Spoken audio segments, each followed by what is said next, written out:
All right. Cool. What's up, everybody? Hey. I'm Corwin. I'm Brandon. We choreographed a bit. Hold on, here it comes. Not a choreographer.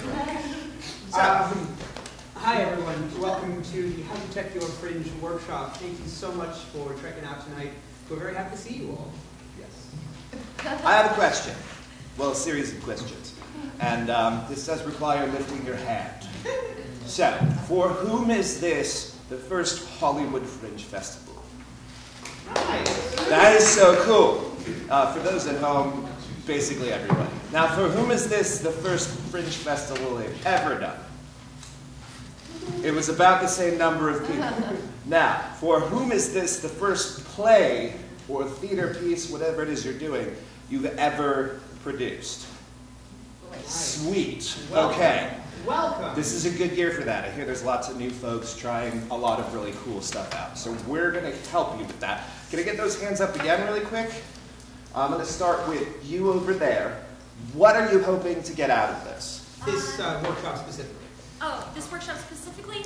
Anything that I might be missing for a show as big as I'm doing. It's a rock musical, nothing bad, werewolf rock musical, and I think I've got most of an idea of what to do, but I think I might be missing some stuff. Sweet. Okay. Someone else? Yeah. What else we got? Yeah. Go ahead. Yes, and then we'll go to him after.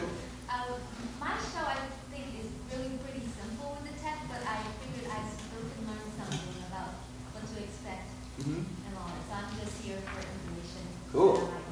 So we've already got a spectrum from full-blown rock musical to simple tech thing, and everybody just wants to make sure they're not missing anything. I'll get back to you.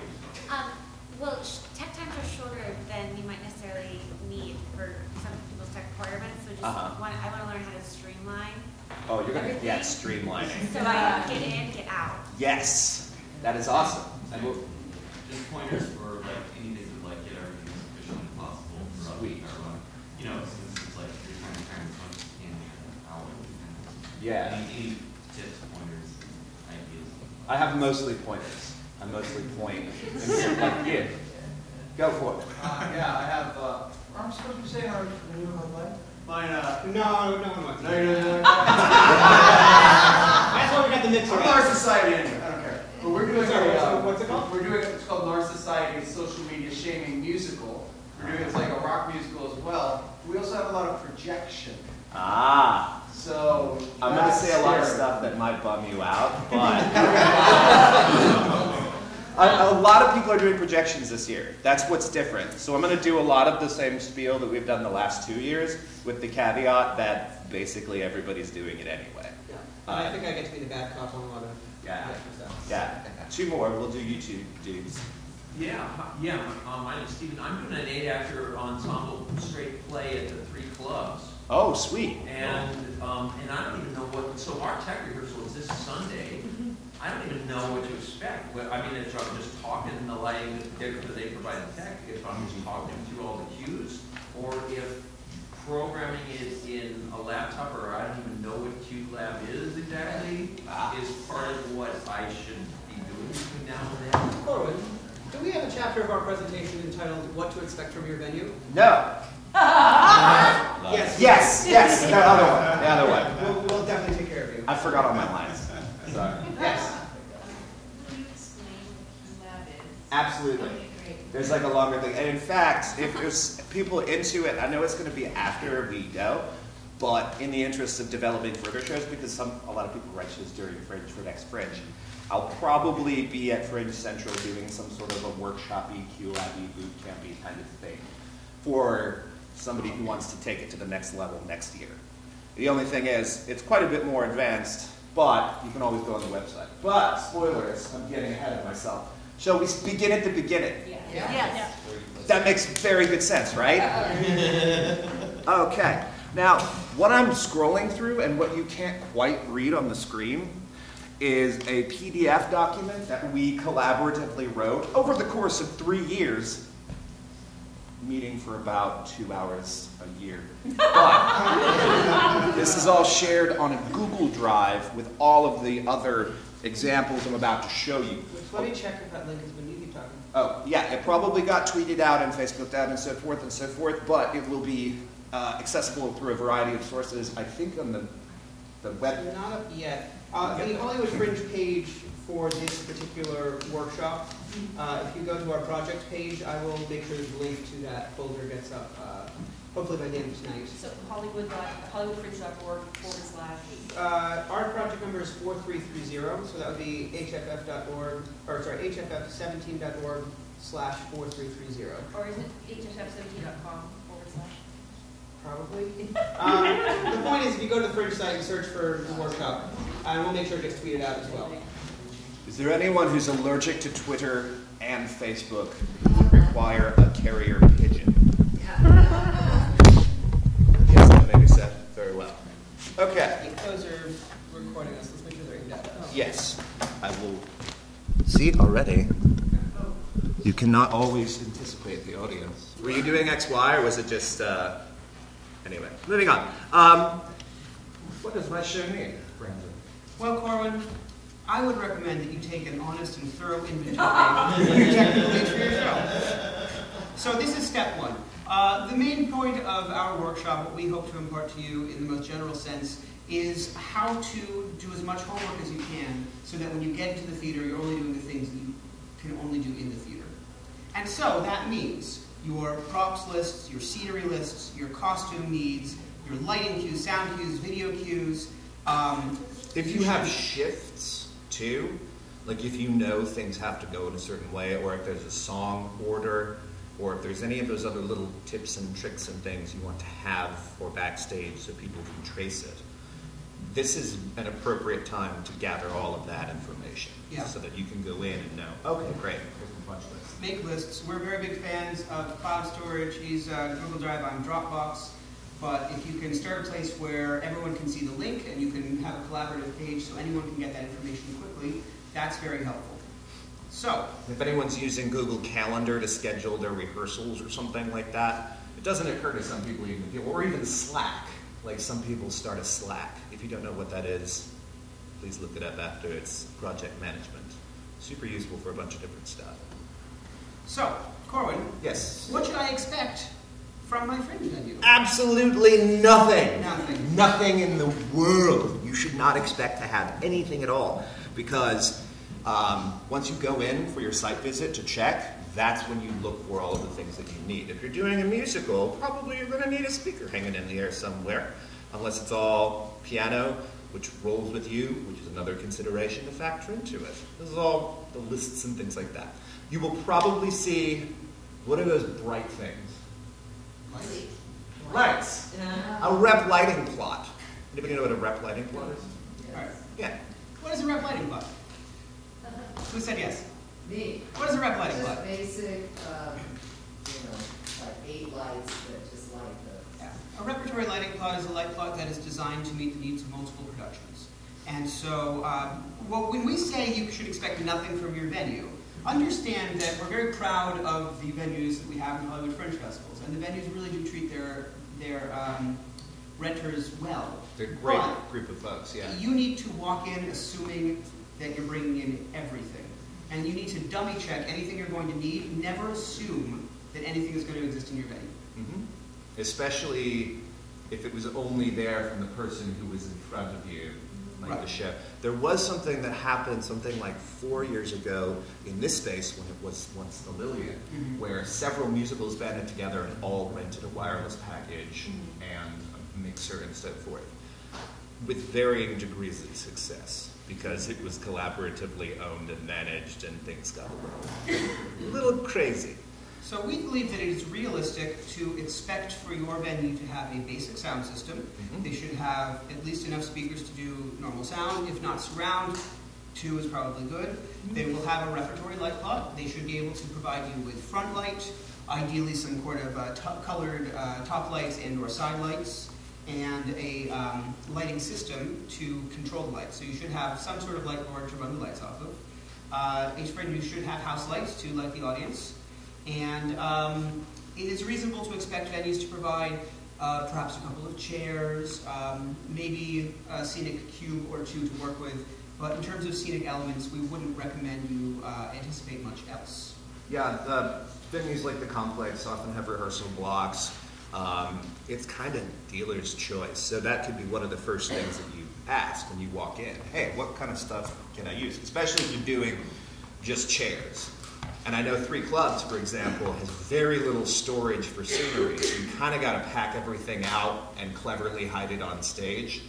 Like if you need a lot of stuff. I don't know if you're doing a big cup stacking routine that comes out of absolutely nowhere and you have to make them all appear and then they get bigger and then I don't want to give it away. The show's awesome.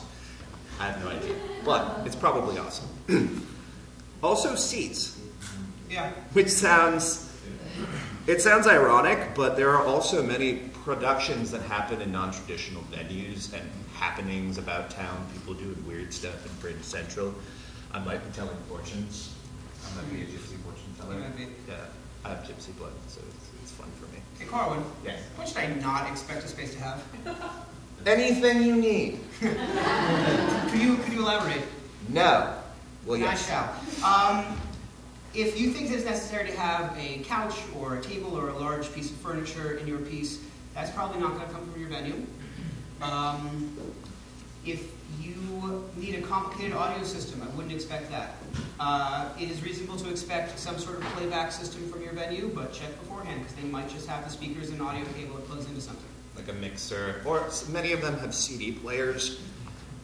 Those are mostly getting phased out in favor of a QLab machine. Stay with me, coming later. Or there are people that run everything off of their phone, and that's totally chill too. We'll talk about that when we get to it as well. If you have food props in your play, or anything that is consumable and requires refrigeration, you should double check to make sure that your venue has some sort of refrigeration unit. That's rare, but some might. All part of the list of things to ask when you walk in. And when he says walk in, I think you mean for the site visit, not your tech. Site visit, yeah. If you don't want to find already out. site visited your venue, these are probably good questions for an email. Yeah. You want to figure this out before you walk into tech. There should be no questions when you walk into tech. Likewise, any kind of computer power cables or chargers, any kind of stage masking, any kind of cleaning supplies, office supplies, that's not the venue's responsibility to provide. So that should all go on your list of things you need to bring ahead of time.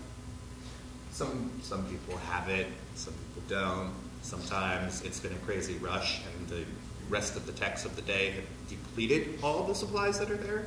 So it never hurts to have a little extra stuff that you're sure that you need, especially if it's keyed to your show specifically. Yeah. Batteries, chargers are huge. At least everyone will forget their charger at some place at some point.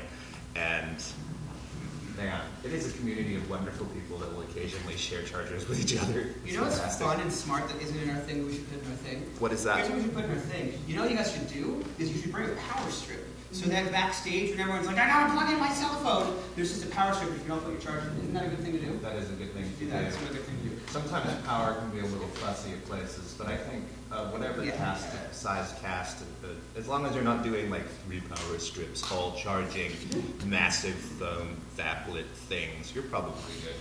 Yeah. Yeah. Hey, Brandon.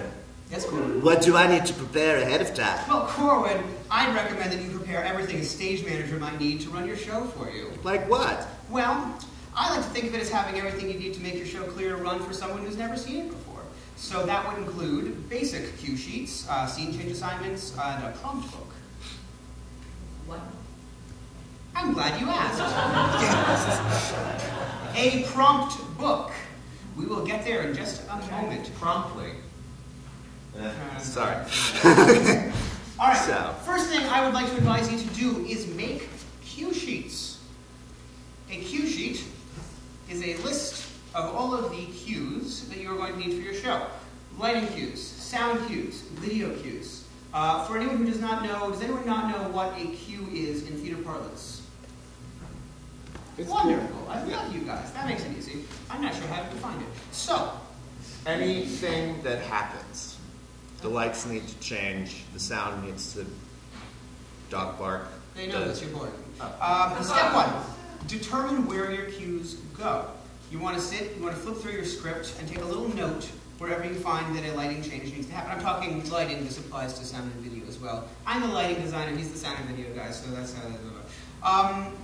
So for example, if you have a split scene where lighting is going to shift from stage left over to stage right, that would be a light cue that you mark. Now, I think it's a good idea to always use an Excel sheet that keeps track of all of your cues. And I believe that we have one of them in our Google Drive. Yes. We have sound cue sheets and... Do the sample dance cue sheet. Okay. Now, this is for a dance piece. It applies the exact same to a play. It applies the exact same to a musical.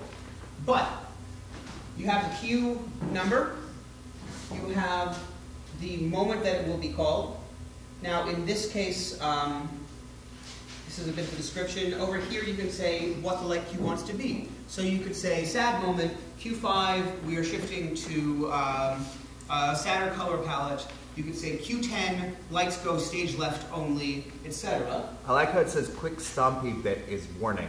I do a lot of dance pieces, I like a lot of dance pieces, and I don't actually speak choreographer, so I have to take those kinds of visual notes to know. They're like, okay. Moment again, I get the cue number, I get the description, what the moment is, when she sits down, when she cries, or whatever. So you could, for a play, replace moment with line, and you could actually have the cue line. You could use that as an indicator of where the cue is called. Okay. I like to Now- do cue name too, because then you can write down in the book the name of the cue, in the actual script, the prompt book that contains all of the cues, and then you can refer to this when you're in tech to just do a punch out and like cross it out as you go or whatever. This file will be accessible to you guys. You can download this. I have it in, I think, Excel and numbers format, and so you can erase it, do whatever you want with it. It's important to know when you're setting up your cue lists, when you are making all of your pre-production happen, you don't always know all the answers to things, and it's okay if you have unknowns that you can't figure out when you're in the space. The point is to get as much information out there ahead of time as possible, so that when you walk in, you're ready, you're streamlined, you're ready to blast through it, you're ready to program everything, and off you go. Yeah, something we don't really go into much in here, but slightly hint at, is that you can have a bucket, so to speak, of things you would like to try. Like you have several different versions of the same song and you want to hear it in the space, or several different kinds of dog barks because you're not really sure if it's a full-blown subwoofer or just a little pupper. Like these are official terms from the internet, so Okay, I've been good. turning other books. All right, so when you're making your cue sheet, you need to determine where the cue goes. You need to determine what the cue needs to be. You should also have a basic idea of timing. Now, if you are more theatrically minded, or if you've been around this, you might be able to, in your head, say, that's definitely a 3.5 second count, that one's a 10-second fade, that one's a 1-second fade. If you don't think in terms of seconds, that's okay. You can say this is a fast fade, this is a slow fade, this is a bump is a 0 count. But have a general idea of what is the timing of the cue. And then the last thing you need to know is how is the cue called? Which is to say, what is the exact thing that happens on stage that causes the cue to happen? So this could be a line, which is whenever actor B says, "My pretzels are making me thirsty," and on the word thirsty, you call the cue. There could also be a visual. So you have a moment where an actor goes across the stage and they flip a light switch. That's called visual. There's no line. The stage manager is going to wait until she sees that switch. The light cue is called there. There are, basically whatever the indicator is of how to call it. And then once you have all that information, you can put it together into a cue sheet. Once you have all of the cue sheets completed and you've written all of where they go in the script, you have completed your prompt book. It is a book that gives you prompts for cues and when to take them. And ideally, it's so obvious that you can walk in blind, having never seen the show, and know nothing about what's going to happen, and just boop, walk through it. Yeah. I've actually done that a couple times. Me too. Yeah. It's harrowing. It's absolutely harrowing, but it does happen, and it can be absolutely delightful too when you nail it. And I've done it in theaters where everything's laid out really nicely for me, and I've also done it where the prompt book was a giant disaster, and I completely destroyed the show and felt no sympathy for them. I was just going to say, so is the stage manager not reading the script? He's actually reading this Excel document? They're going to be reading the prompt book, which you've generated from all of these cue sheets. They only get the 1 or 2 lines prior to the No, Corwin, why don't you pull up that prompt book for us? Oh, yeah, okay. A prompt book should start with a full script. So you want to take a full script of your production. I recommend to you single-sided, not double-sided.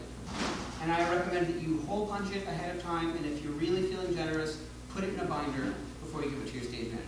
Binders are our friend. Yeah, that's a really nice courtesy that you can do for them. And so, once you have your script, you can do this in pencil. This version is typed up, but you can gladly do this in pencil. Zoom out a little bit so we can just see the scale of the thing. All right, so to the top, please. Lights up. That's cue 1. Sound cue A. Sound fades down. Wait until she lands center stage. So we're taking all the information that we put into our cue sheet, and we are now putting it into the prompt book so that, as we're saying, your stage manager picks this up. They've never seen it before in their life. They've never seen a rehearsal. This should be all the information they need to call the show live. LX and SO sound. What's LX? LX for electrics, SQ for sound cue. The idea here is that there is absolutely no ambiguity between what is a lighting cue and what is a sound cue. And you can see here, LX1 numbers are for lighting, and then A letters are for sound. Some people like to have sound cues with numbers, but in this case, it's a disambiguity. It's nice. Yeah. We have a visual. So here's a visual. Visual with iPod. That could probably be written clearer. It could say visual when she turns on iPod. But in this case, she picks up an iPod, she presses play, the sound starts when she presses play.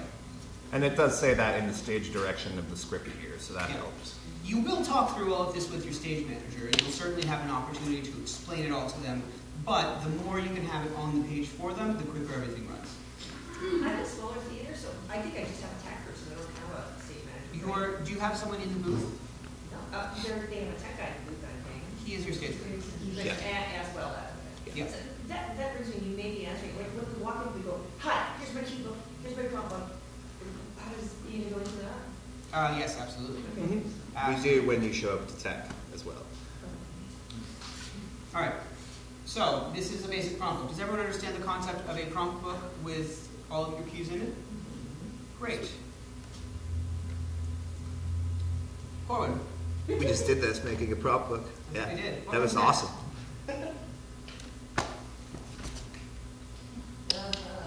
Hey, Brandon. Yes, Corwin. What's the first thing you should do when you're working with a venue manager? You should be nice. You should be very, very, very nice. These are professionals who are hired for your convenience, and they are probably working on at least a dozen other productions, if not more, many of whom didn't bother to come to this workshop, so they're walking in a lot less prepared than you are, and making that person's life really difficult. So, the nicer you are, the easier you are to work with your venue stage manager, the more you're going to get out of them. And the more happy they are, the more likely they are to recommend your show to everyone else when they're at Fringe Central after.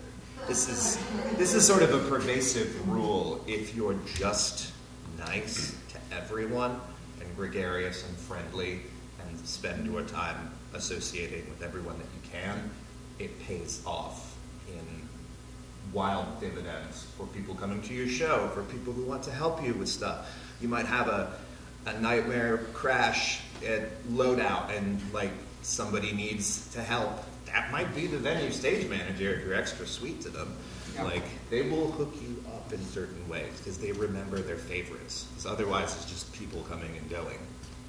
So when you walk into your venue and you meet your venue tech for the first time, or if you've already met them at a site visit, we recommend first things first, make sure that they are done with the other production. Don't ambush them.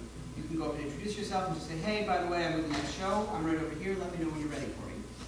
And once they are ready for you, that is when you will hand them all of your information. And that means you'll hand them the prompt book. If you are running your sound off of a laptop or a phone or whatever you're doing, you will hand them that device as well. And you will quickly, but not rushedly, talk through everything that's happening in your show. Just give them a heads up. You probably don't need to go through the entire script of cues because you're going to do that in real time as you tech. But you could say, this is our show file, we're running QLab, here's our prompt book, give them a few seconds to look through it, ask if they have any questions. So, as a director of the show, am I up in the booth with the guy during the tech run through, or am I on the floor? Depending on how the layout of your theater is. I'm at the complex.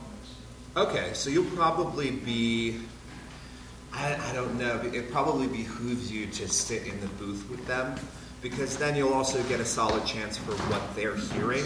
Because if it's also the first time you've been in the space, you might have volume issues with some of the actors, and so you'll be able to correct that at the same time, because then you'll know how well the stage manager can hear the cues that they need. Complex, yeah. What I would say though is I would actually leave that up to the discretion of the venue tech. Yeah. Because some of the booths do get a little cramped and a little hot and sweaty. So I think that you should just ask, hey, would you prefer me to be up in the booth with you or out in the house? And if they have no preference, then you can make your choice. Yeah, because if you're in the side stage where the asylum used to be, there's not really room for two people. And likewise, the lounge, I would if I was in the booth in the lounge, I wouldn't really want a second person in there. Yeah, because you can sit next to the booth there, and there's a little side window. It's different every place. I would definitely recommend sitting in the back, though. Like, definitely that. Was there another question?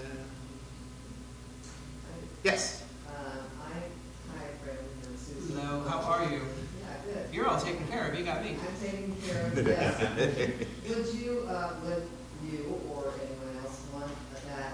It's already cues are already in my script. I don't have like a cue sheet, but send that to you ahead of time. I would not recommend sending it ahead of time because, as I said, since all these people are working multiple shows, they might be very grateful for you to send it, but I doubt they'll actually look at it. Okay. If you walk in and hand it to them the day of, on paper, 3-hole punched, that's great. In terms of the Excel sheet, you don't have to do an Excel sheet if you don't want. You can jump straight to the prompt book. We like doing Excel sheets just because when you're working on a larger design, it's an easier way to organize the information, but there have been many shows where I don't do that, where I just do it straight into the book. I like to do Excel sheets for sound cues because when I'm pulling them or when I'm sourcing stuff from various places, it gives me a nice list that I can scratch off as I go. And if you're working with a designer, I think you should absolutely share with them your idea of what the cue should be, and as clear as that can be so that you can talk about it, that would be excellent. Especially for sound or video, because it can be anything. Like, it can be a Quiznos, or a hard-to-read PDF, or some third thing, and the sounds of these things as well. So, I mean, in a full production, somewhere in the wild, where you have like months and so forth to rehearse and chew over things in a grand rehearsal space that you could try things out, there might be more organic finding of things and developing stuff, and many of you might even be working with musical directors or designers or just collaborative groups that are chewing through this stuff and discovering it, and that might have been your process all along. But whenever possible, remove ambiguity and provide, this is what I would like to have from my show, please. We would like to start with music, the music goes out, the house lights go out, there's a quick chat. Oh, we have never written this down.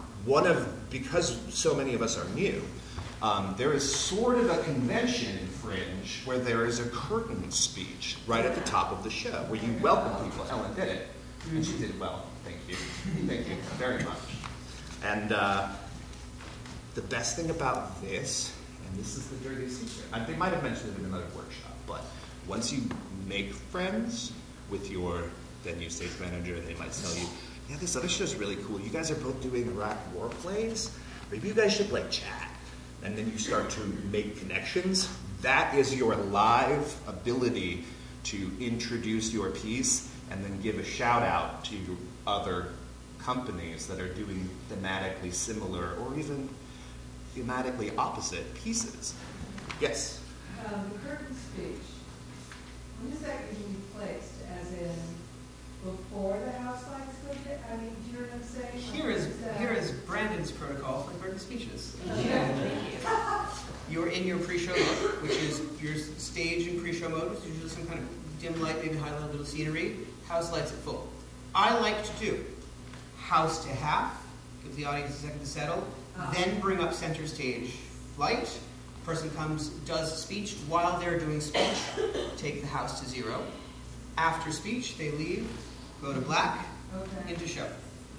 And even though a pre-show speech seems like a small trifle, it is important to remember in your cueing, especially if you're going to be numbering things ahead of time. Remember to put in your pre-show speech, remember to put in blackouts. At the end of the play, remember to do cues for curtain call. That's going to be both lights and sound, and potentially video. So just remember all of the framing elements of the piece and not just the actual meat of the play itself.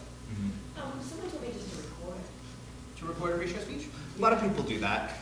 You lose the ability to, because if you're going to be with your show every day anyway, you lose the ability to dynamically change and add new groups as you meet people.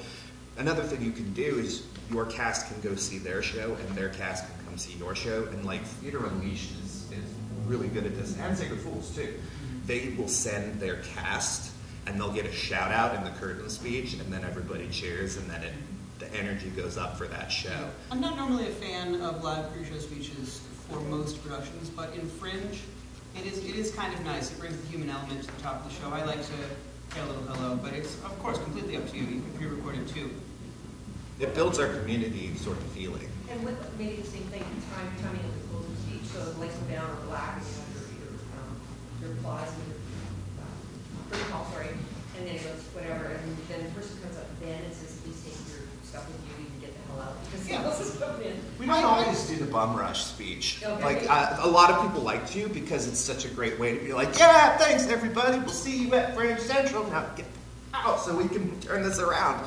See you in 15 minutes. What I'll say, as an occasional Fringe producer, yeah. I'm in favor of the post-show speech because I think that your pre-show speech should be as terse as possible. I think the pre-show speech should just be, hi, welcome, please turn off your cell phones, the exits are that way. And I think that if you're doing any promotion of another show, that should all happen after the show. Because as an audience member, before the show, I kind of want to be in this neutral mind headspace. And then after the show, when I've seen it and I've had a really good time, then you say, hey, we're friends with these productions, please go see them, please do us a favor, tweet about us, tell your friends.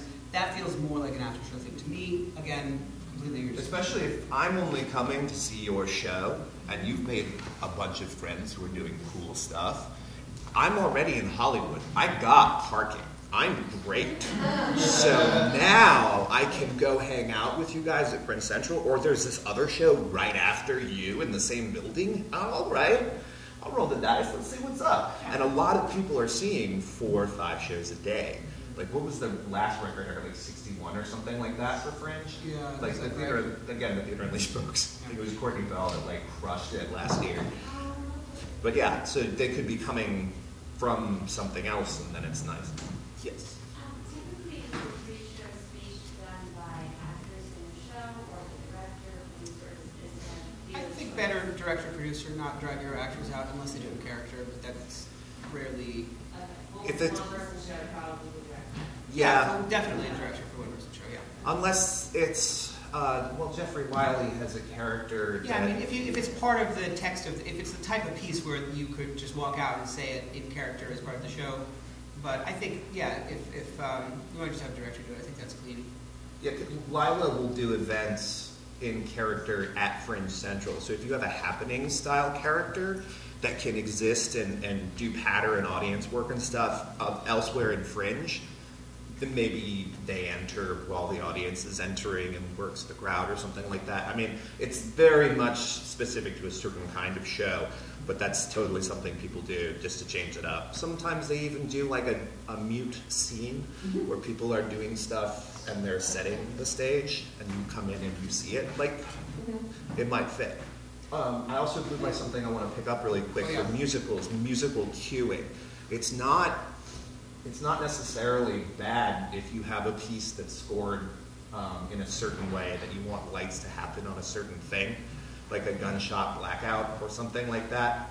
It just needs to be very clearly notated because not all of the venue stage managers necessarily read music. So it might be worth checking that if you're going to queue it that tightly. Generally speaking, we don't have enough time to go that crazy with stuff. In Fringe, it's usually washes and stuff, just because you have like 2 hours to deck it. So you've got to blast through it. Now, has everyone in this room already received a light plot from their venue? Has anyone not yet received a light plot from their venue? Oh boy. Oh my. That's like, okay. I would nag your venue managers for that. They should be going out soon, but if you haven't received it, it's appropriate time to ask for one. Now, what is a light plot?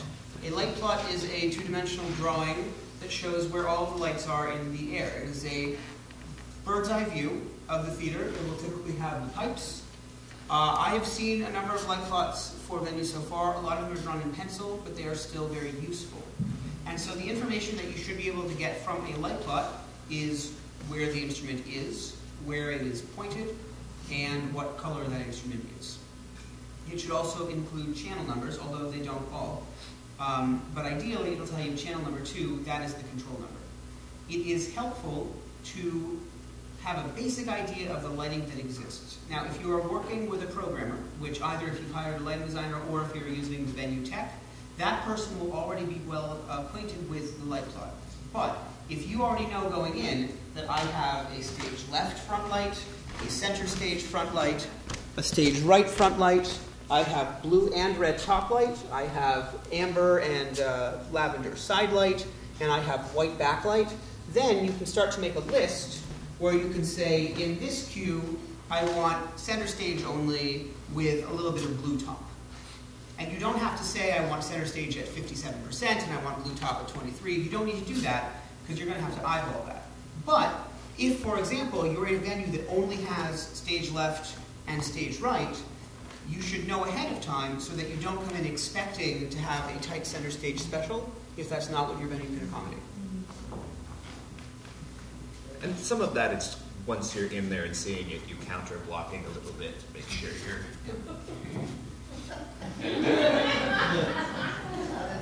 Okay, pre-show curtain speech, we did that. Blackout at the end of the show. Ooh. We did that already too. Yeah, we did, okay. Oh, it's my turn. Oh, good. This is where I get to shut off for a while. Oh, boy. QLab is, who all is a Mac user? Okay, so you can have it for free. If you go to figure53.com, you can just download it and get 2 channels, left and right. Did I do that right? It depends on how your thing's set up. 2 channels of audio, so stereo, and 1 channel of video for free. You can program the whole show yourself. There are tutorials on the website that walk you through all the things, like how do I fade a sound cue up and down? How do I add video, and what can I do with it?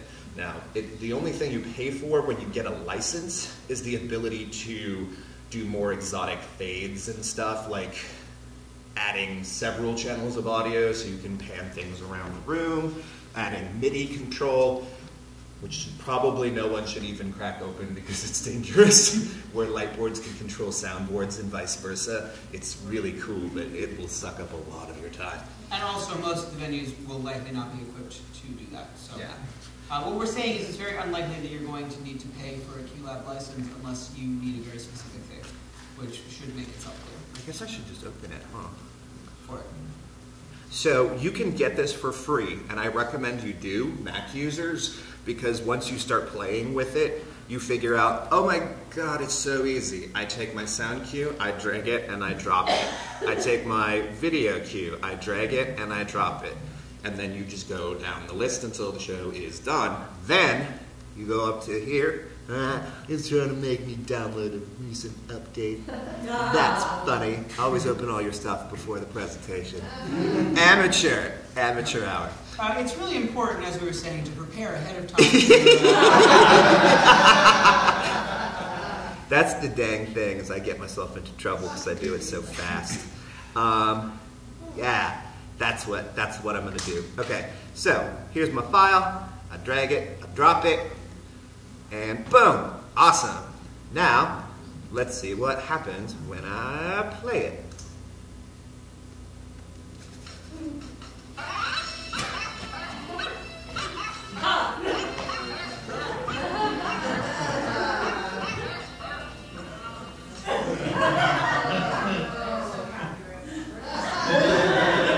Rest in peace, Gabe the dog, everybody. Gone too soon. He Well, just you have to tell the dog is dead. he does a lot of good work, and everyone should You need to know that appreciate the it. dog was dead. I miss him terribly. It's good though, because you have so much to look forward to. Go on YouTube and look for Gabe the dog. He's done everything. Is anyone here a fan of Edward Albee? Yeah, he died too.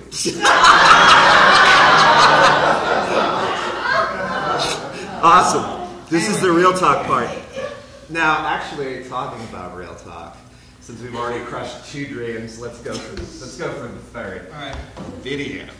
That was wicked easy, right? You saw me fly into the midst of time, grab a show, which actually was designed here. That was the screen check for Rose and the Rhyme for Sacred Fools, January, February, which was a lot of fun. But it was that easy for one piece. If I didn't have that, or if I wasn't quite sure, I'd have to try a bunch of different stuff, and I would have to kind of figure it out. And that takes little seconds here, and then a minute here, and then 5 minutes here. And then before you know it, you're done, and you only got through half the show. And it's bad. So, if you do it all in QLab ahead of time, you can walk in with it. Go up here, File, go to Bundle Workspace. It'll ask you where you want to save it, and it'll put it all in a little directory. You put that on a thumb drive, and you can either use your computer or make sure that the venue has a QLab machine and load it in there. And probably you should have both and the thumb drive, just in case, because if that computer crashes, you've got yours. If your computer crashes, then it's okay, because the computer's still there. If both computers crash and your thumb drive catches fire, then probably you should call me, because that might be where I show up and be like, oh, how can I help? Everything's on fire. Oh, just as usual. On the list of things that can go wrong, video is up there with actor falling off the stage and twisting their ankle. Lighting, the worst thing that can happen to you is you have a lamp glow and you have a corner of the stage that's a little dark. Or you lose a show file, which you backed up. Right. Sound can usually be troubleshot pretty quickly. Sometimes speakers explode, but they usually take about 10 to 15 years to die, and the venue is probably well aware of that, and might even have spares. Like here, we have 2 perfectly similar speakers to those hanging in the back. So, If your video goes down, you're pretty much fucked. And the reason that we point this out is that we are both huge proponents of doing whatever your show needs to tell the story the best way the story can be told.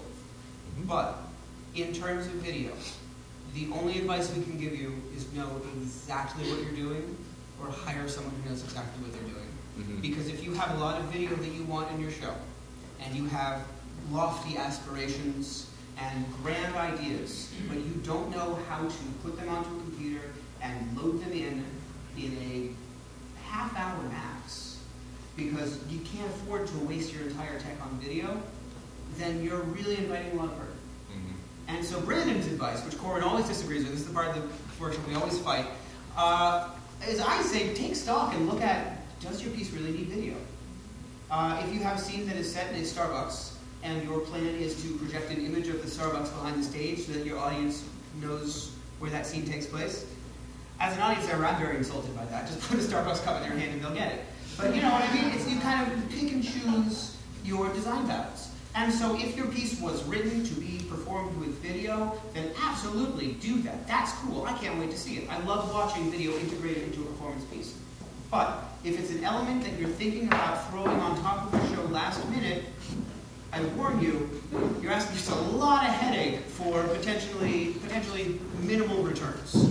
Even on one-person shows where it seems like you're getting you're buying so much by having the slideshow of what they're talking about, a lot of it is unnecessary because it's up to the performer to take you there.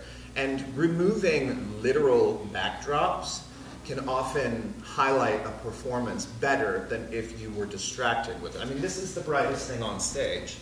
and your attention is continually drawn to it, which is why I keep making grand hand gestures to distract you over to here and balance what we call the mise en scene.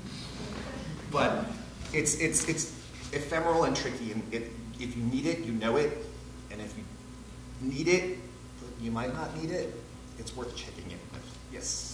Is QLab instead of, I have a PowerPoint at the end. Yeah. PowerPoint is cool, and actually we had a couple of those in here because it's drag and drop and you can do fades in between slides. The only thing is, yes, make sure it's your computer. What's that? I'm just asking, is that PowerPoint or QLab, or it's just working? QLab can't open PowerPoint, but you can output all of the PowerPoint slides to JPEGs, and then those can go into QLab. I do it for corporate gigs all the time, because someone shows up with the PowerPoint on a flash drive at the last minute, and I'm like, I'm running QLab. I don't have time to add PowerPoint to my workflow, so I'm just going to open it, save all of them, and then off we go. I mean, if it works for you, and that's the way you like it, make sure that you have the adapter necessary to plug into their video system, clear it all with the person who's going to be running it, and then maybe it's just slides and you don't really have sound. That's chill. Sometimes people just bring an iPod or an iPad or an iPhone or something to play back pre-show music, and then for the rest of the show they're like, nah, it's... Yeah. I think that the key is whatever allows you to come in most prepared. So if you've made a PowerPoint and you've rehearsed with the PowerPoint and it works, then by all means use the PowerPoint. As Corwin said, make sure ahead of time you have all the necessary gear and that everything can speak to each other. Because once you get into the space, you really have maybe 10 minutes max to figure out why it's not working, and then you're even into a powerful time. If you have your video on one machine and your sound on another, as long as there's room in the booth, you can have two computers set up. A stage manager probably won't be able to call a lights, sound, and video queue at the same time. But if you need to do these two, or these two, or any one of the three, I mean, you do you, boo. It's like it's whatever you need to do to make sure that everything's prepared. There's no one right answer. These are just the ways that we found help streamline the process. For example, I've got multiplay in here in the document. This is a weird, no longer being developed free piece of software that's incredibly powerful, that will do MIDI sends and sound and possibly even a show queue system. There's another one, but you have to pay for that. That's for Windows. But multiplay is great because it's free and you can kind of tool around with it. It's sort of like a smart spreadsheet. It works kind of the same way that QLab does, where you make a sound and then you open up the sound and then tell it which sound you want. We had at least 2 shows running last 3 Fringes ago that used multiplay. And it's reasonable. I mean, as long as you make sure your computer is set up and ready to go. And we'll talk about computer setup in a moment. So if you don't have a Mac, and your video uses QLab, how do you find somebody who does that? Depending on how complicated, if you just have sounds that need to play, and they don't need to crossfade against each other or layer over each other, and they don't need fancy editing, you could probably just bring the tracks on a thumb drive, hand them, give a little sheet that says the order with the track name, and they can build that show file for you in about 5 minutes. Yeah, especially if you're working on it at home and then you number the tracks and then it's all obvious how they go. When you hand it over, then they can just, like I did with Gabe's video, drag and drop the whole thing in, and then you can just go cue by cue really quick and flick through it and make sure the levels are the way you want. And any venue that is QLab, they should probably be able to do that, because it's, like I showed you, it's that easy. But also, you don't have to use QLab. It's possible to use, where are the other ones that we were talking about? There's like a bunch of other ones that are coming out for, there's Go Button for iPad. There's another one that's in here. We'll get to that when we get there.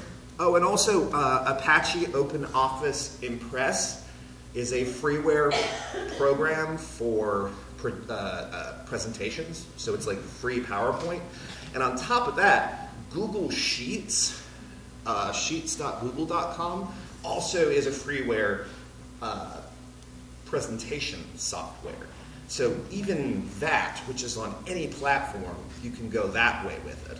So there's a bunch of different, I mean, I would definitely test it, like plug it into your TV or plug it into something so you can kind of see how it looks and get a feel for what it does. But there are so many options that don't really require more than making sure you have the appropriate adapter, which we link to in the PDF. So, moving right along, now that I've said a bunch of things, and this is a Thunderbolt to VGA adapter, this little white jobby that makes everything magical and wonderful. I do say that you should have one of these for any laptop, any that has a mini DisplayPort, but really you should have two. It is a mini DisplayPort to VGA adapter. These are kind of brittle, because you can see this cattywampus arrangement of things that I've done. Really sort of embarrassing to get it in front of video and the wonderful people who come to see this, but these get rolled because they get torqued around and so forth. They fail fairly often over the course of their lifespan. This takes the video out of my computer and spits it into the projector. Got it. So anytime that there's a thing like that, like we have a couple other adapters on here where you plug it into the headphone jack and plug that into the mixer for the speakers to get the music out of your thing. It's kind of always smart to have two in case one breaks, and then you just roll with that. I learned that the hard way, and I didn't roll out with one, so thanks to Dave McKeever for catching me on that one. But Corwin, yes. My venue already has all the necessary adapters, so why is it important for me to own one? Because you never know if somebody broke it before you walked in. Yeah. Or, you know, I've got 15 minutes to strike all my stuff, so I slam my computer, I coil up all my cables, this thing accidentally comes with me. And then every other show for the rest of the day is SOL. SOL. And then if you're the hero that shows up and saves the day and you're like, that's cool, I'll just pick it up tomorrow, you get free drinks at Fringe Central from your friends whose life you saved. Or show, might not. So that's like a Best Buy kind of thing? Best Buy, Belkin makes them. You don't have to get the Mac ones. The Mac ones tend to be of a higher quality, but I usually throw a Belkin one in my bag. It's like $11, I think. So the Thunderbolt is only for Macs? Yes, it would have a little port that looks like this. Some Macs are older. They have a mini VGA. Look at the ports on your Mac. See what it is. So whatever the equivalent is. Probably a DisplayPort. It might be an HDMI, which is a whole host of other things. So I would. Are you doing video? Yeah. Okay. I will probably, and your PC. And the venue says, yes, we've got, you know, I have an adapter, they have a VGA cable, but you're right, what if something else up? So what's the equivalent? Why are you asking me exactly what their adapter is? Yeah, like if it's VGA, then all you know is you just have to go out of your computer somehow and get to VGA. So then it might be HDMI, which is a certain shape, or it might be DisplayPort, which is a certain shape, and they make adapters for both of those. So what we want to ask is, hey, I want to back up just in case something's difficult with the VGA. What do you use now, and I'll look at it myself. Yeah. Okay. Perfect, because then you know you're getting exactly the thing that they use. Okay, thanks. In terms of the specifics of video and sound, we can't really cover, or light programming, we can't really teach you how to program these systems here tonight because it's a little more extensive than that. But the good news about QLab is it is a very intuitive program, and we do advise you to choose your method of control and then explore it ahead of time. If this all sounds really, really, really daunting, and like something you just don't want to handle, you can hire people for small fees to do this for you. You could go to Craigslist and put an ad, say, hey, I've got $50 for anyone who can help me set this up. We have links, I think they're at the bottom of our document, but there are Facebook groups that are specifically theater, technical theater artists. Of Los Angeles. Of Los Angeles. And if you put a post in there, you'll get 5 to 10 people message you right away who will make themselves available to hire. It's full of college students and high school students who are either on spring break coming up or have graduated and are hanging out in town looking for work. And Fringe is often a boon for them because they can take 15 shows and apply their magical wizardry to make things happen, but then not charge everybody too much, and then they don't have to worry about paying rent for June. So it's super, super good. Like, that's what most of the venue stage managers are stoked about, because they're employed for June. They're good. Yeah. They will not have free time, but they are employed. We're both very big fans of outsourcing. If any element of production starts to feel overwhelming or daunting, find someone to do it with you. Mm-hmm. And the Technical Theater Artists of LA comprises everything. Scenic artists, costumers, video artists, technical directors, like, it's a pretty good resource. It's 1,200 people at this point. Yeah, and Corwin created the group, no less. Yes. But apart from that, there's also the Hollywood Fringe group, which people just post on. They're like, I need a burlap bunny that's 15 feet tall, and any idea of how to get that here and there. Anybody, can you help? And it's a big community too. People help each other out. Yeah. That's a Facebook. Yes. Big Cheap Theater is on Yahoo groups. That's another option. Not really. They kind of went to a Facebook group as well. But, I mean, it's more sort of a listserv at this point. And that's also in the document, too. And for anyone else, even just the LA Theater hashtag on Twitter is usually sufficient. LATHTR. Because that's the discussion for all of the people. And you can even tweet, like, very simple. Yeah, that helps, too. HFF17. That's our hashtag for Fringe. Yeah. And it really, social media kind of lights up starting now-ish, while people are starting to promote their shows and chat with each other and make, like, Twitter friendships. And like, oh, see you at opening, and then they'll go and say hi. That's a whole other workshop, like social media interaction and so forth. So, Corwin. Yes. We've gone through the script work in a few departments. Yes. Now it's time to explore what happens when you walk into tech. Yes. Mm-hmm. What's our first piece of advice, Corwin? Do the parking recon. Y'all know, you came here tonight. You probably came to one of the other events. You either were super clever and took a Lyft or an Uber, or a shuttle or a bus or a rail or a who knows what else, broomstick, whatever you like, that's fine. Biking is awesome, apparently, but I can't see myself ever doing it. I'm sweaty enough as it is. But you want to spread that message to everyone else as well. Because if you've been rehearsing in your living room or a dorm common room or a church basement or anywhere else, and your people are used to meeting there, they're going to have a nasty shock when they come into the dead of Hollywood with dozens of other shows, teching stuff. For everyone who this is your first Hollywood Fringe Festival, this ain't what it's like. So if you were able to find a parking space tonight, that's because there's, maybe about 40 of you doing one theater. Mm-hmm. When the festival starts, there are going to be thousands of people in this neighborhood looking for parking. And it's the biggest festival we've ever had, so we now, will choke them with our debt. I have one very, very big parking secret that I use when I park. Would you like to know what it is? What is it? I'm not telling you. But when you find a secret space, don't tell people. Let that be yours. But if you do find a secret space, don't count on it being there. Yeah, because even the secrets change day by day. Because if it's a Tuesday day, then it fills up the other side of the street. I mean, I don't know if anybody's not been in LA very long, but if you have, or if you're an international visitor, then welcome, all of that stuff. You can't say 4 blocks each way is just don't even bother. No.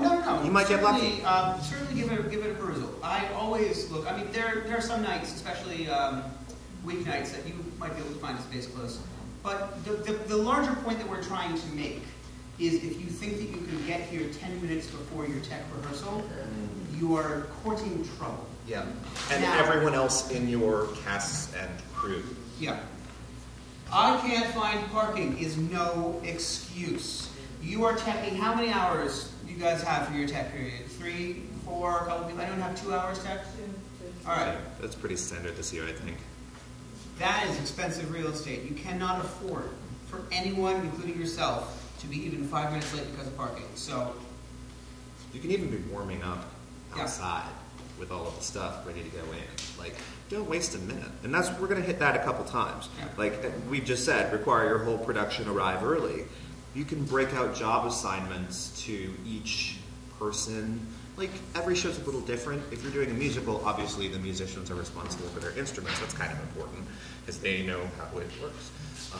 If the actors are also musicians, then probably they should stick with the instrument, and then if there's scenic element stuff, spread that out amongst other people. It's all sort of, how can I get the most done with all of the hands that are going to be here anyway, and make that a job that is a part of starting the show, because then everyone's kind of, it's fun, it's ensemble building, it's cool. And this is, as we said, we're big fans of outsourcing, but it's not always easy, especially if you're a micromanager, but you will be really, it will take its toll on you if you are wearing too many hats. And so if you have a cast of 8, then each person can be responsible for a certain task. If it's just you, then have your director be responsible for one thing. See if you have a friend who can just help out and give them a task. But you shouldn't, no one person should ever carry the entire weight of loading in a show alone. Mm-hmm. It's just unnecessary. And unless the entire show, that's the best show. Or I have a chair. I come in, I set up my chair. Let's go. Excellent. That's true. Hi, everybody. All right, it is 7 p.m. I am teching from 7 until 10. I have made my prompt book. I have assigned all of my duties and my tasks. I have collected my entire cast. They are all here early. We are standing outside waiting. It is 7 on the nose. Time to rush into the theater and get started now.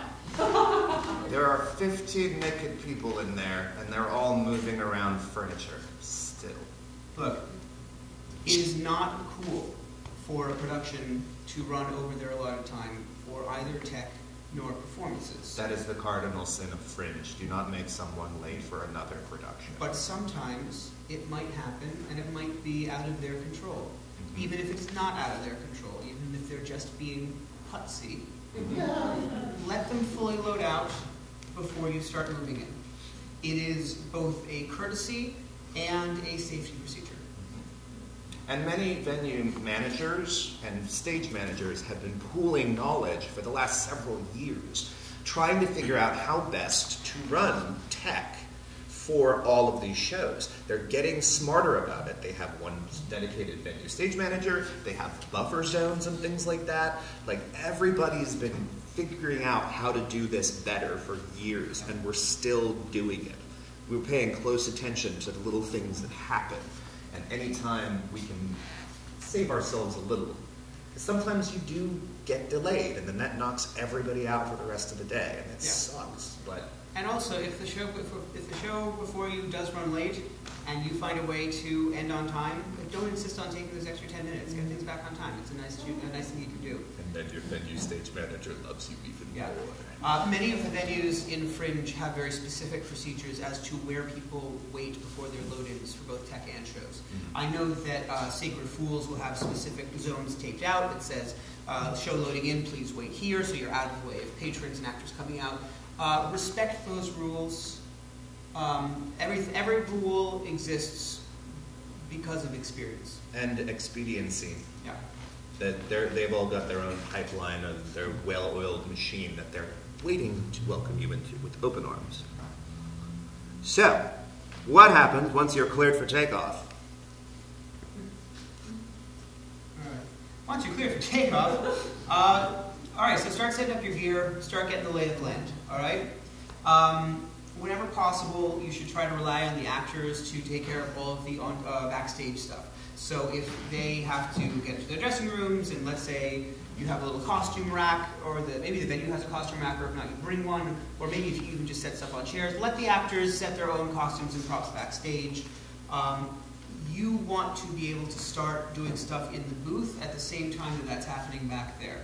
The first half hour is always people trying to figure out what's going on, and it's sort of messy and loosey-goosey and so forth. So if you're sneaky, you have them working all of that stuff out, and they're busy, and they can be doing whatever they do. You're like, okay, so this is where's the light on stage left? Okay, cool. And the light on stage right? Okay, cool. I'll fix that as we go.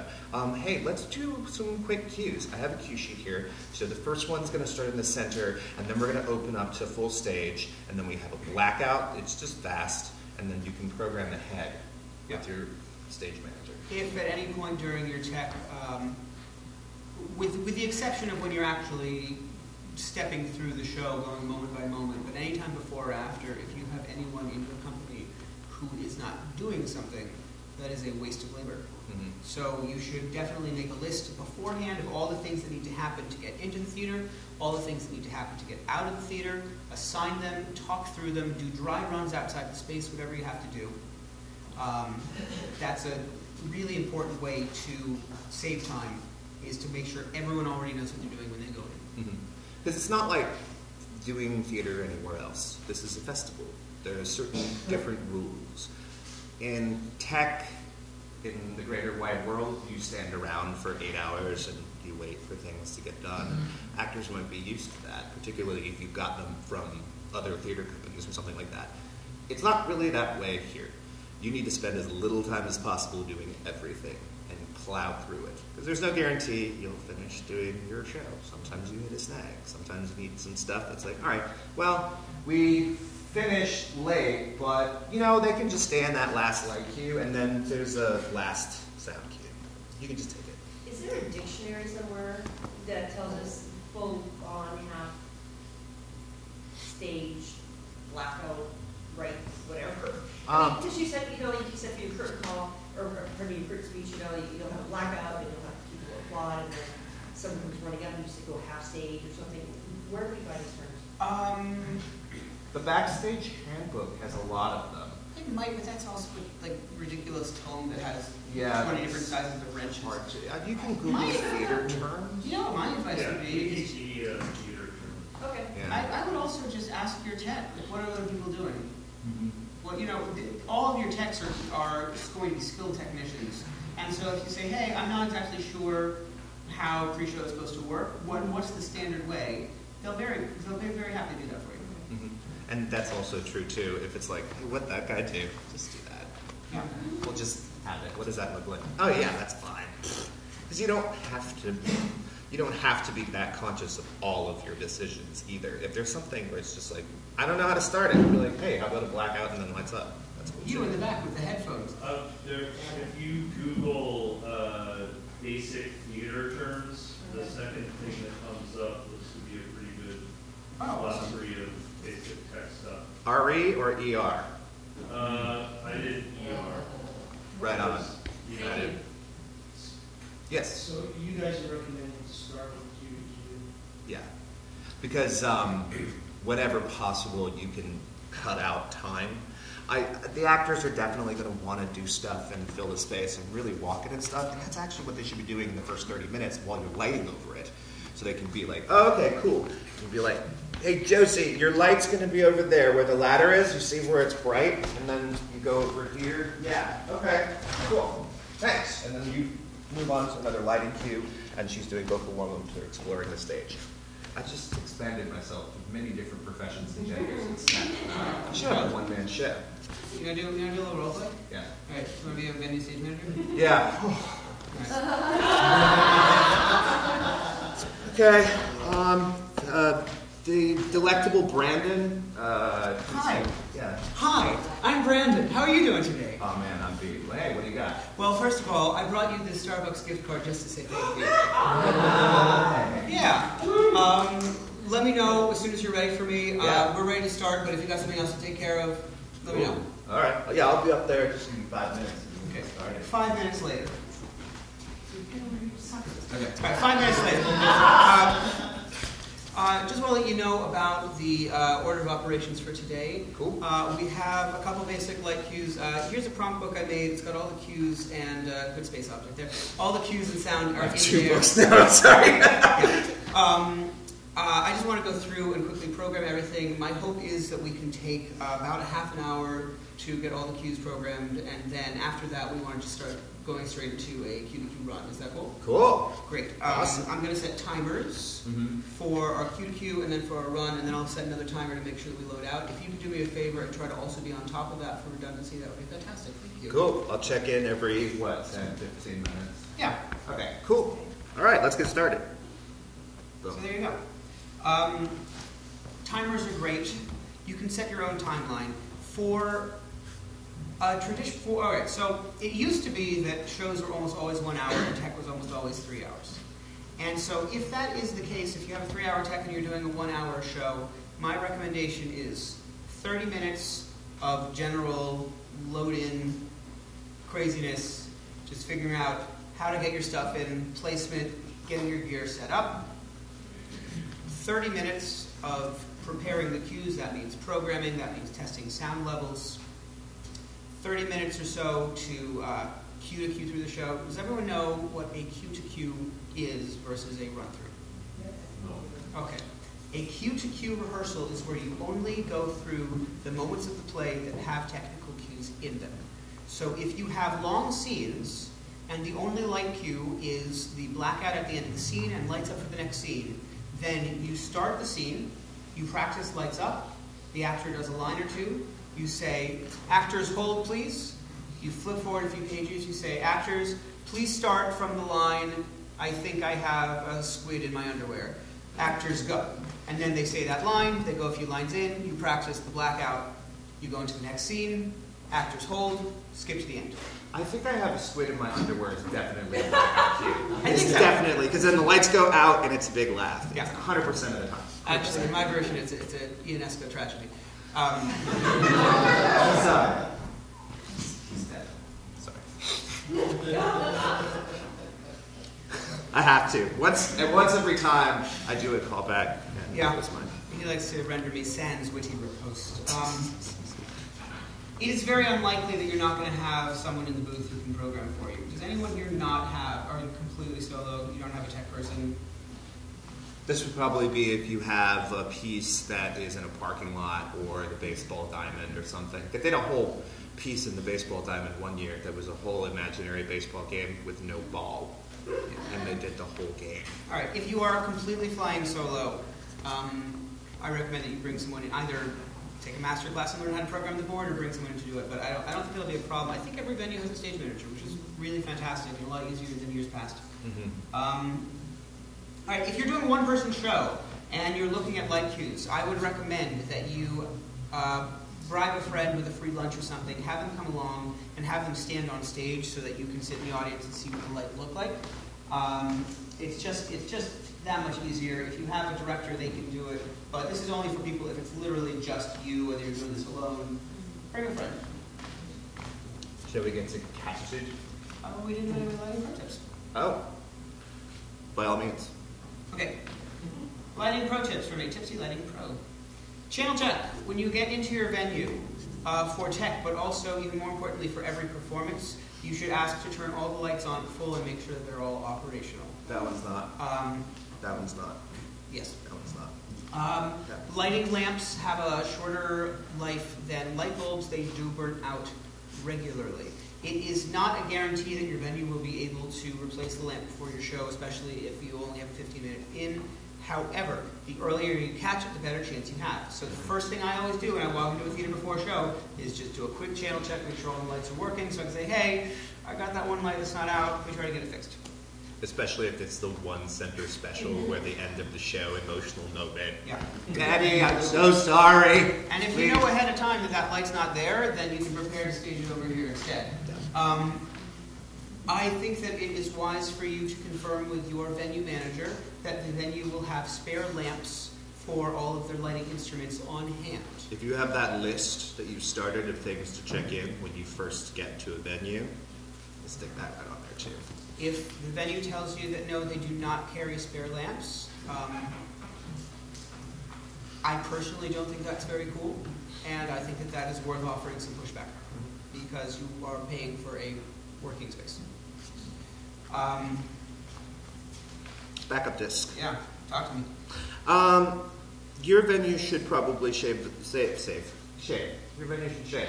Beards are out. Nobody has a beard. Most likely, if it's like an Ion or a Nomad, then you can save it on a memory stick. Yep. But some of the older boards take floppy disks, surprisingly. I don't think anybody's doing that this year, though. It's either a Leprechaun manual board. No, Complex has an Express, Lounge has an Express. Okay. I feel like there's another venue that has an Express. Oh, Studio Space in there has an Express. ETC Express takes floppy disks. If you work in a space that you can save your show file into a thumb drive, that's a really easy, smart thing to do. I personally never leave without a thumb drive in my pocket. If you're working in a space that has a floppy drive, things are a little dicier here to the extent that the way that venues operate in the Hollywood Fringe is they will typically stack their queues so that show 1 will have access to queues 1 through 50, show 2 will have 51 through 100. Now, these queues you can use decimals, so if you need more than 50 queues, it's actually 500 that you can use fully. So there's 1.1, yeah, 1.2, etc. Just so no one panics about that's not enough queues. But the larger point I have is that if you program your queue stack from 51 to 100 in your tech, and another show comes in and they start programming at 100 and they accidentally mess up one of your queues, there is no undo button for that. And so I know this is going to sound super scary, kind of is, but it's something you should be prepared for. If you are in a space that uses a saved floppy disk, there's only one master floppy that has it, and they can't really reload your queues only without reloading the entire file. And so unless you're the last show to program, you're kind of SOL. To that extent, make a manual backup of all your queues. And there are a couple ways to do this. You can either just do a general, like this was the all blue with a little bit of white front queue, or you can be more specific. If you understand the nomenclature, you could say this queue was 1 through 5 at full, 11 through 15 at 50. Either way, have something general so that when you start cycling through your queues at the top of the show, if you see anything that looks majorly amiss, like a black, it's supposed to be a blackout, but instead it's a giant bright queue, you can fix it. For certain manual boards, which look like this, buddy, you might have seen it before. There's some queuing you can do with it, but we almost never do that for Fringe because there's just not enough. I think it's like 99 queues. Yep. So, there is a a sample sheet manual. that I created. So what I've done in this sheet, basically, going down this list, I have the number of the queue. So this is Q1, 2, 3, etc. And then I literally have the level of each light for each queue. In this particular case, I have an XY here. The board that he showed you has something called an XY fader, which means that it's a two preset board. So what you can do is you can set one lighting look on the top and a separate lighting look on the bottom, and then by toggling these two faders, you can switch between the two of them. So you can be in one scene, prepare the second scene, fade down to here, prepare the third scene, fade up. In that case, on the manual cue sheet, I like to say X or Y fader. If you are just taking a backup of Express, you don't need to use this column, you can delete it. But this is where I track, yes, I made an empty one. And we have an empty one if you would like. This is where I track the level of each light. So that is not the most fun way to back up if you have that type of board. You can also just roll the dice. Problems don't usually happen, but it's a little extra steps to take. Yes? So, you're using QLab, those percentages you programmed in there? So You can bundle a QLab show to a thumb drive and then just have a copy of it, and then that'll save you 2. Now understand though that QLab is a sound program and not a lighting program. And QLab 4 does have a lighting control software. I don't think anyone has implemented it. I don't even know how to use it. I would advise against bringing in your own lighting control software because getting it set up with your board is very risky. If something goes wrong, you don't have anything programmed. And you have to address all of the numbers and so forth. It's not like you can just plug it in and it knows what all the lights are supposed to be. And if you know how to do that already and you've already figured out through your Nomad software, you probably don't need to watch anything else that we're going to tell you about. You're good. Yeah. Yeah. Right, let's go down to attitude.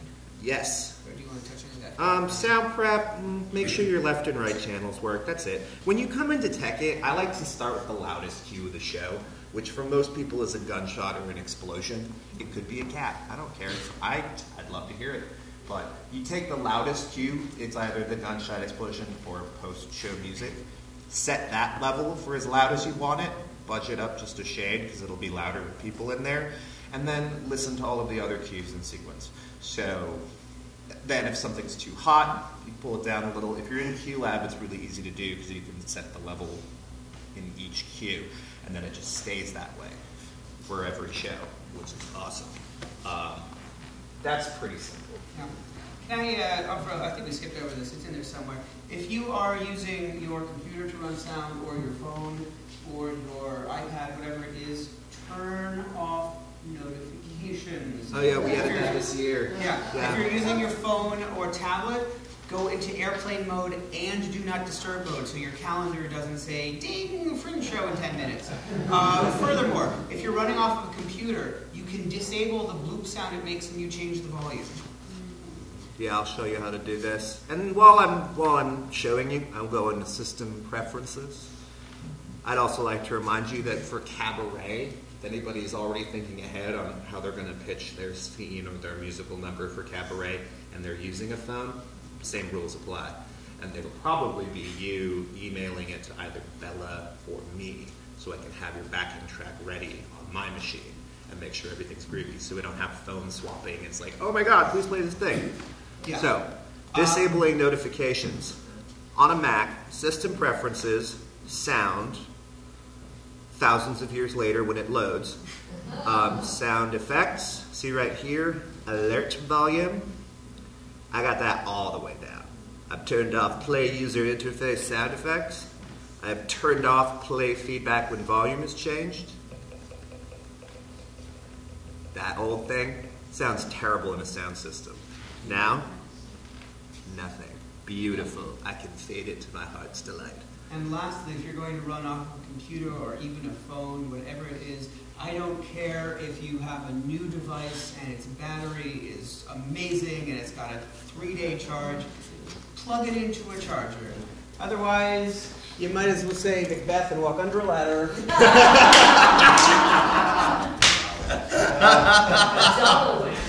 Yes!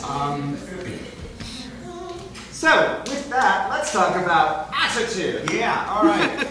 Here are some pointers to help make tech run smoothly. Thank you. It sounds bad, but you know, there's a nice way to do it too. Like, hey, what are you drinking tonight at Fringe Central? Or it can be non-drink. It can be the lovely little Starbucks coffee card. You can get those in a pack from Costco and save money. I think it's like 6 or 25 or something like that. Sometimes they give you an extra one and stuff like that. Like, just look into it. The nearest Starbucks is down in the Ralph's, where there's also a Panda Express, for those of you. Oh, the pavilions. Pavilions. On Melrose and Vine. Let's get it wrong. Every time.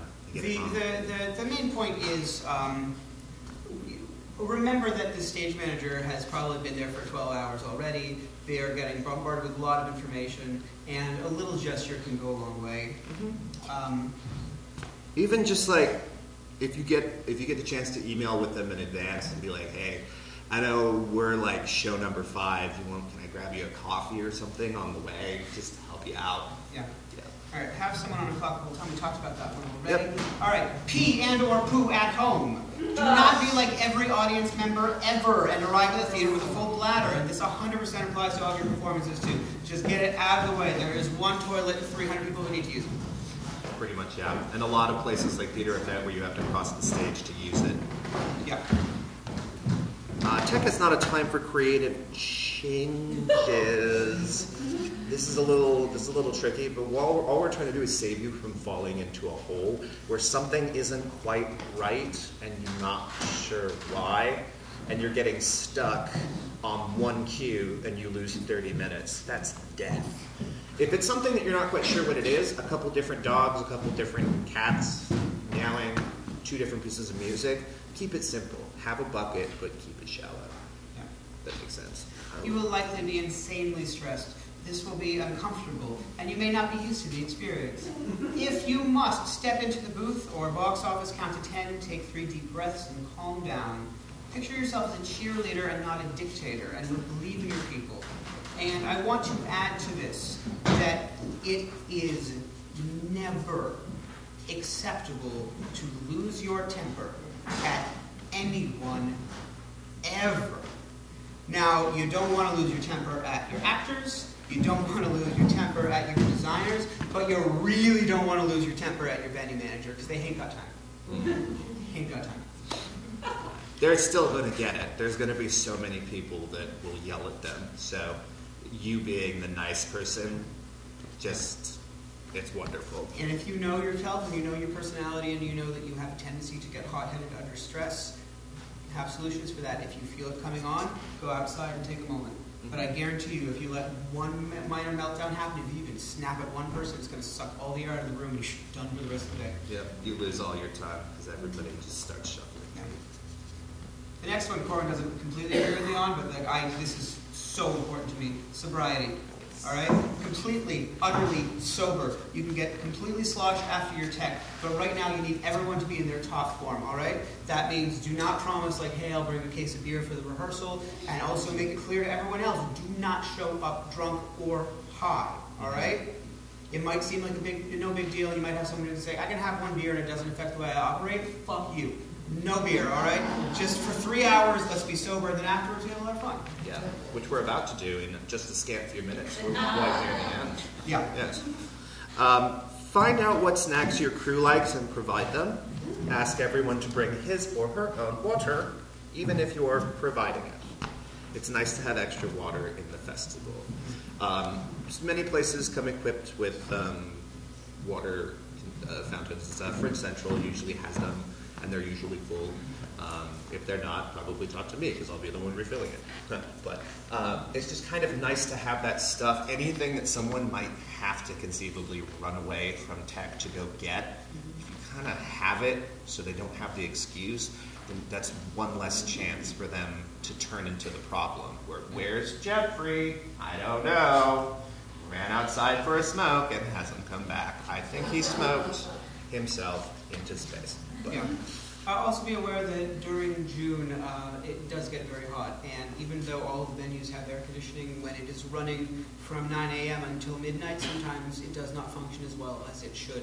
And if you have someone who overheats or becomes dehydrated, it can be very dangerous for them, and it can also slow down your tech process. So taking good care of everyone, including yourself, it's helpful. Yeah. I definitely get dehydrated, especially because I hang out in the sun a lot. No one is allowed to leave during tech for any reason. It's only a few hours. Everyone's job is to power through and then get it out. If you finish early, great. You can always finish early. You can always blast through. Like if you have 5 cues and 2 lighting looks and that's it, and your show is 30 minutes long, you can tech that, run it, bail. You've done 1 hour of tech, you're golden. Go to 3 clubs, go to any sandwich place, the Oyster, yes. That's down the street. Y'all know about that? You know about that. Good. Everyone should go there, even vegetarians have something. Have you guys heard of the campground rule? Has anyone heard of the campground rule? Dan Savage created it. He says that if you're dating someone much younger than you, that when it ends, you should leave them in a better emotional state than they were when they began. And so in this case, it means leave the space cleaner than when you found it. All right, campground rule. However the space is when you walk in, be courteous and leave it nicer. So if someone else left their trash backstage, you know what? Take out your trash and take out theirs as well. Mm-hmm. This is a shared space. All these little things that we could do to help each other out. We don't all really take care of this space. You would be surprised at how much trash 20 people can accumulate in one building over the course of a day. This isn't on the list, but since we're blasting by it, during tech,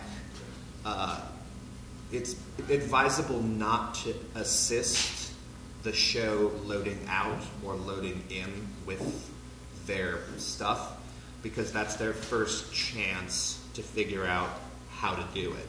And if it's not viable for any reason, they should know that, because those are the people who are going to be there every time. When you're in runs and stuff, and if something happens that throws things out of whack, if you want to be superheroes and pitch in with folks, particularly if you develop a close relationship with the shows that come before or after you, that's awesome. because you always want to plan to use the hands you have and no more. And then be pleasantly surprised if somebody's cool. But you need to know that you can get it in or out in 15 minutes, and if you can't, fix it while you have the chance.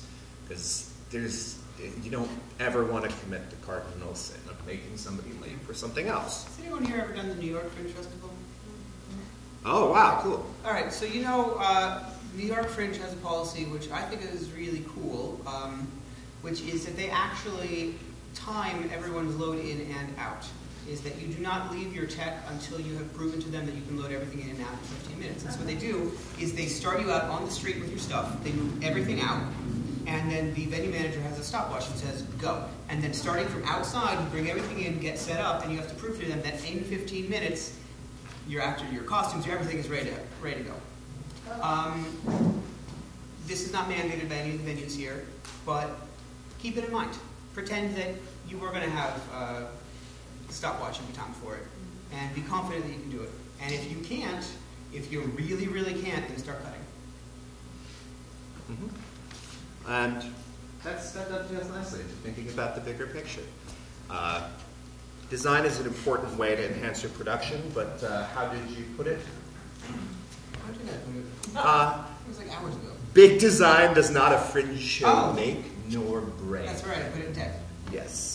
We're both professional designers. This is what we do full-time for a living, and neither of us discount the importance of design in good production.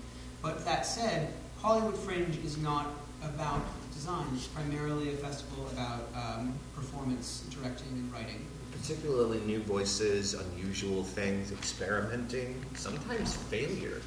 Brilliant failure has been very successful.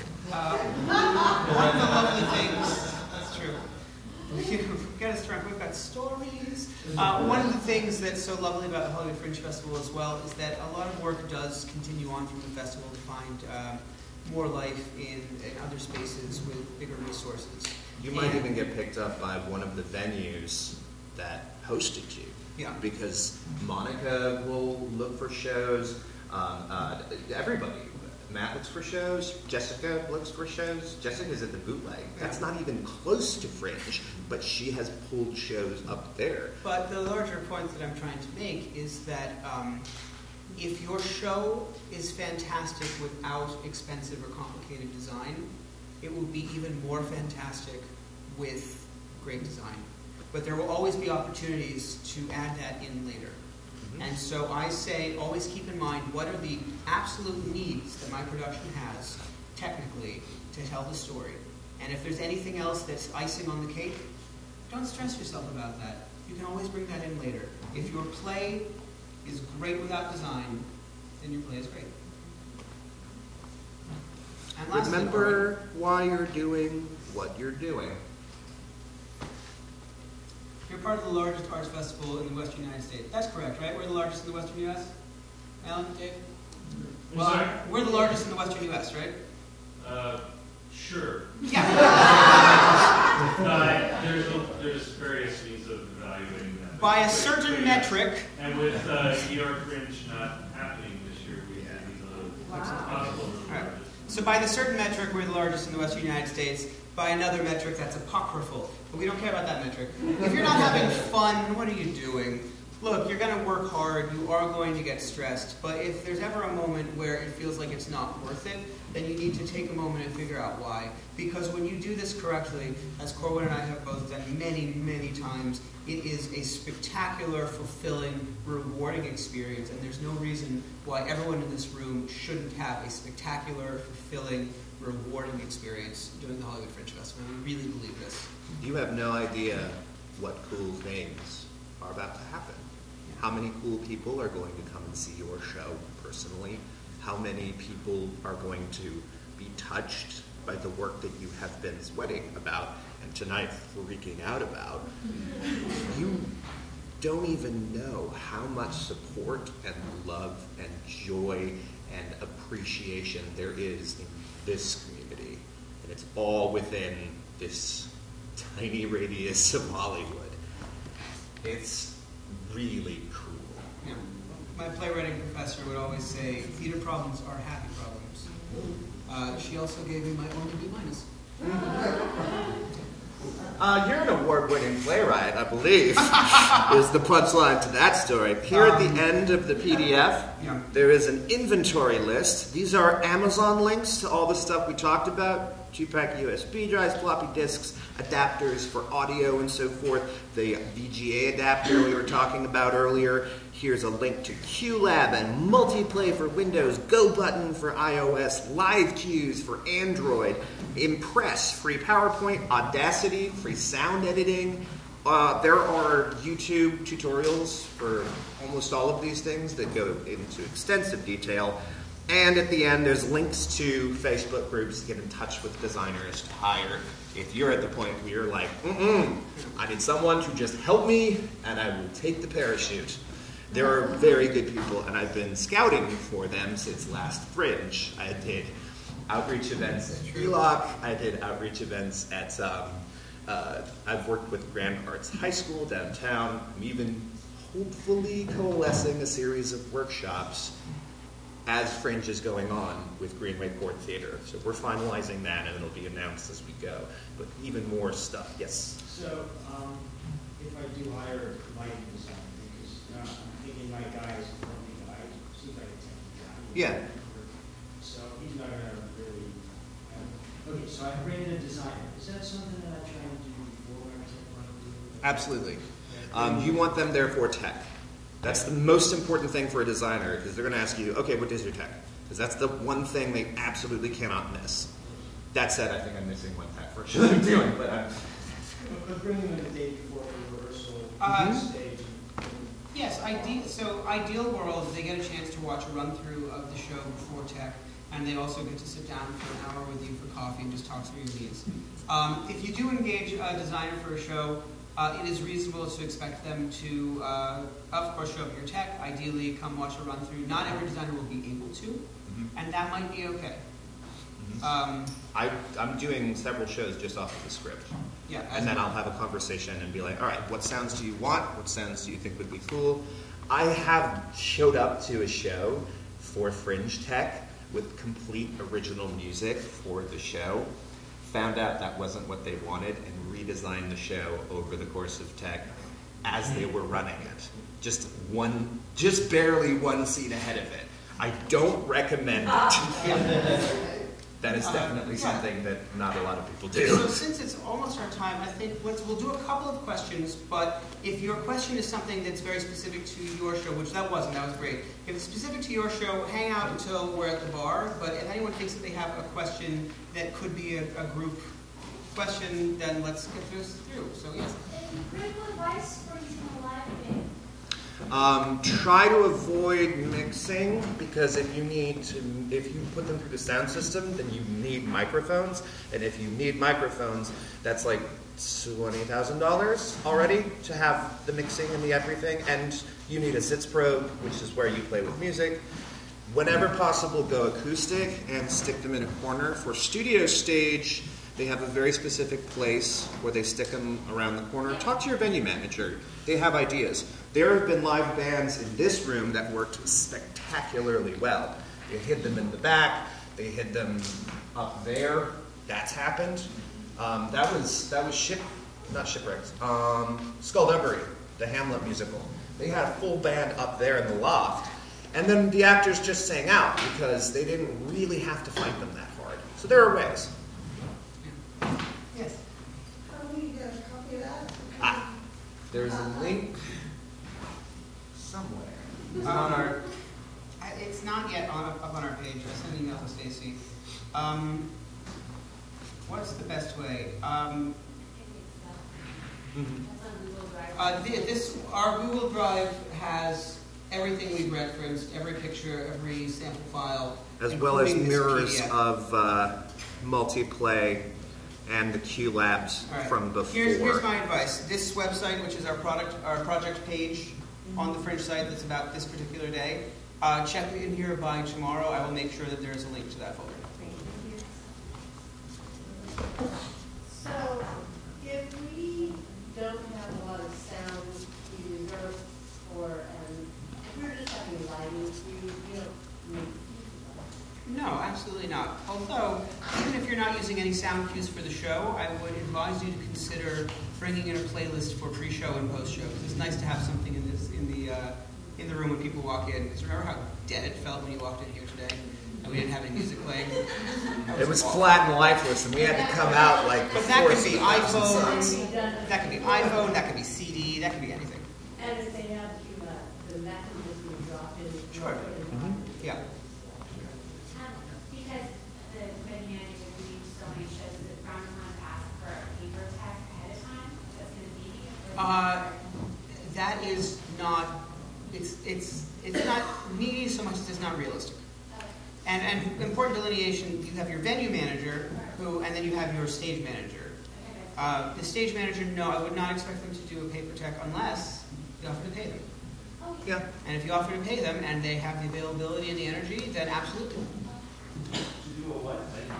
A paper tech is where you talk through the script and talk through all the cues before you're in the theater. So it can be in a coffee shop and you just go page by page and you say Q1 is going to be this, Q5 is going to be this. Very few Fringe shows have more than 30 total cues. And 30 cues over an hour and a half is perfectly reasonable to do in real time, stopping and then skipping to the next one. So if you have that many more cues, you probably should have some other people helping support that so that when you get into the place, you've already run it off-site with those people and you know it's great, so you just have to hand it to someone to operate it. If someone's got that crazy of a show, talk to us after, because I can do total consultation with that, and it will not cost you anything. Is there any typical advanced contact with the stage manager? I mean, other than getting the light plot and going and then showing up, right? No, typically no. You don't. And could I recap real quick then?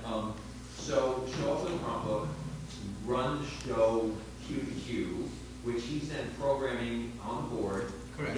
Get a copy on the thumb drive for insurance. And then would you suggest then like running the whole show? Absolutely. Your ideal day, you get to do a full run through on the space. So if you don't do a full run through during your tech, then the first time you do full run through will be at your opening night.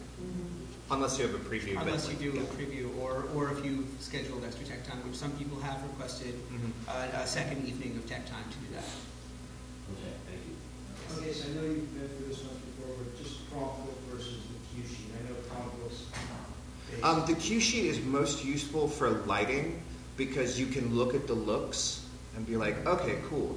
So when you're sitting with your venue stage manager while all the actors are getting ready at the very top, you can go through the cue sheet really quick and just knock those out because you know which areas it needs to be.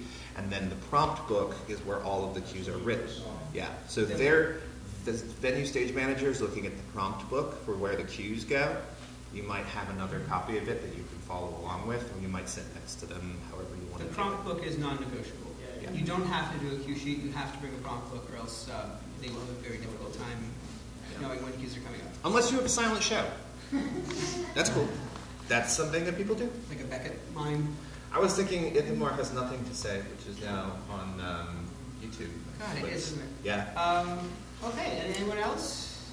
Yes, sir. Well, I have a question. Probably this won't be done, but if during preview or even during the run of the show, you had wanted to make some drastic changes, is that possible with the logistics? Not fun though. Here are your options. You can do it during your 15-minute load-in before the next show. You can contact the venue and ask them if you can book an extra hour of tech time. In order to do that, though, it'll probably have to be after other shows. So it'll probably be midnight or later start, and then you will also need to pay the stage manager however much they want to be there. So if the venue lets you be there from midnight until 1 a.m. and your stage manager is happy to stick around for that extra hour for an extra $50, then there you go. It can happen. Just like anything can happen. You can do wall-to-wall video with like 5 projectors. That's cool. How do they generally pay PayPal or how? I don't know. That's probably stipulated by your individual venue. Yeah. I will say that everyone will be happier if there are no W-9s involved. Yeah. I think that's about it. Thank you guys so much for coming out. We hope that this was helpful.